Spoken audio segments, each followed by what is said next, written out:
कथित sex scandal प्रकरणात पंचबायलेचे गिरीश चोडणकराक खुले पत्र मजगती माविन गुदिन्होच्या खासगी सचिवाची पुलीस शेत कागाळ।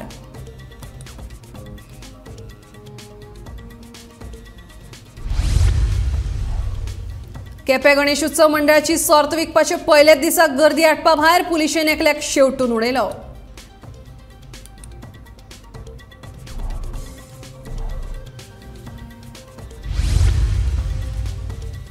सनबर्न म्युझिक फेस्टिवलाच्या आयोजकांक सरकाराक नाचोवपाक दिवचो ना म्हणटा पर्यटन मंत्री रोहन खंवटे।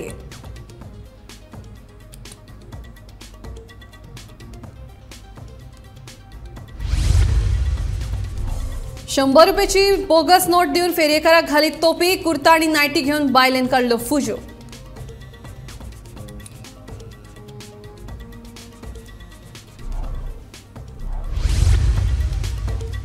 ऑगस्टान चुकलें पावसाचें गणित, ऑगस्ट म्हयन्यांत कमी पावसाची नोंद।